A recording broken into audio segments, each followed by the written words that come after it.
ఆ లుక్ కొత్తగా వచ్చింది దీంట్లో.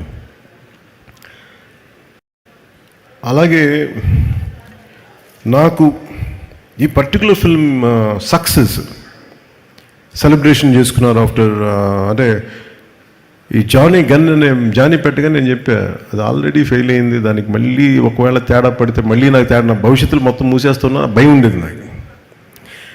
ఒకసారి నమ్మి చేసేయటమే. నేను ఎప్పుడు భయపడలేదు సినిమా సక్సెస్ కానీ ఫెయిల్యూర్కి కానీ. ఈవెన్ రీసెంట్ హరిహర వీరమల్లు కూడా ఎప్పుడు బెస్ట్ ఇస్తాం. నేను ఎప్పుడు ఏం కోరుకుంటానంటే ఈ సినిమాని నాకంటే ఇంతమంది సింగర్స్ ఉన్నారు, డైరెక్షన్ టీమ్ ఇంతమంది, ఇంక్లూడింగ్ లిరిక్ రైటర్ లాంటి విశ్వ నాకు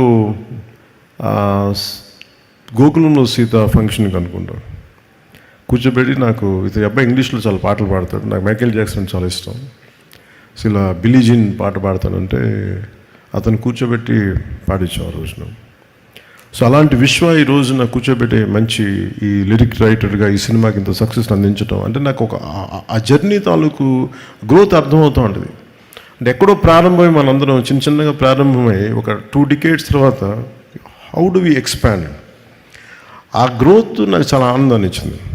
అలాగే ఈ సినిమాకి సంబంధించి నాకు మొన్న చెప్పాను, నాకు team work is the key for any success. నేను చాలాసార్లు ఫెయిల్ అయింది ల్యాక్ ఆఫ్ టీమ్ వర్క్. నా ఎఫర్ట్స్ ఎప్పుడు తగ్గవు. నా ఎఫర్ట్స్ ఈ సినిమాకి ఎంత పెట్టిన అన్ని సినిమాలకి ఇంత పెట్టి ఒక ఇంచు కూడా, ఇన్ఫాక్ట్ చెప్పాలని నాకు అంత బరువు ఇవ్వలేదు సుజిత్ ఈ సినిమా మేకింగ్లో.